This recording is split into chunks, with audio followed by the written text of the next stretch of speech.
નમસ્કાર દર્શક મિત્રો, ન્યૂઝરૂમ પાલિતાણા યુટ્યુબ ચેનલમાં તમારું સ્વાગત છે। ખેડૂતો માટે મહત્વની અપડેટ સામે આવી રહી છે। પીએમ કિસાનનો 2000નો હપ્તો થઈ શકે છે બંધ, તો 23મો હપ્તો આપણે ચાલુ રાખવા માટે શું કરવું પડશે અને કયા ડોક્યુમેન્ટમાં સુધારો કરવો પડશે, સરકારના નવા નિયમ મુજબ તમને સાદી ભાષામાં સમજાવવાનો છું। અને ચેનલમાં નવા છો તો ચેનલને સબસ્ક્રાઇબ કરી દેજો, જેથી કરીને નવી માહિતી તમારા સુધી પહોંચતી રહે। ભારત સરકાર દ્વારા પ્રધાનમંત્રી કિસાન સન્માન નિધિ યોજનામાં નિયમોમાં મહત્વપૂર્ણ ફેરફાર કરવામાં આવ્યા છે।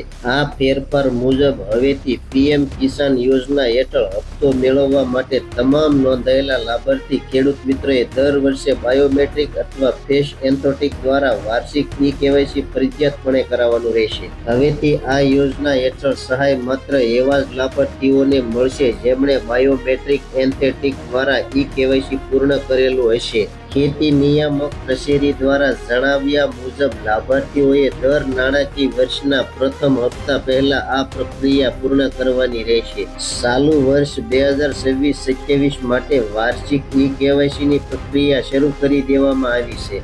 રાજ્યના દરેક લાભાર્થી ખેડૂતોએ તારીખ 30 જૂન 2026 સુધીમાં કેવાયસી પૂર્ણ કરવાનું રહેશે, નહીં તો 2000નો હપ્તો આવતો બંધ થઈ શકે છે। લાભાર્થીઓને પૈકી કોઈ પણ રીતે સરળતાથી કેવાયસી કરી શકશે। ગ્રામ્ય કક્ષાએ ગ્રામ સેવક અથવા વિલેજ નોડલ ઓફિસરનો સંપર્ક કરીને પીએમ કિસાન મોબાઈલ એપ દ્વારા ફ્રેશ ઓથેન્ટિકેશન કરાવી શકાશે। નજીકના કોમન સર્વિસ સેન્ટર અથવા ગ્રામ કેન્દ્ર પર જઈને પણ કેવાયસી કરી શકાશે। લાભાર્થી પોતે મોબાઈલ એપમાં બેનિફાયરી તરીકે લોગિન કરી પોતાના આધાર નંબર અથવા રજિસ્ટર્ડ નંબર દ્વારા ફેસ ઓથેન્ટિકેશન કરી શકે છે। આ પદ્ધતિ દ્વારા એક લાભાર્થી પોતાનું અને અન્ય 100 લાભાર્થીઓનું કેવાયસી પણ કરી શકશે।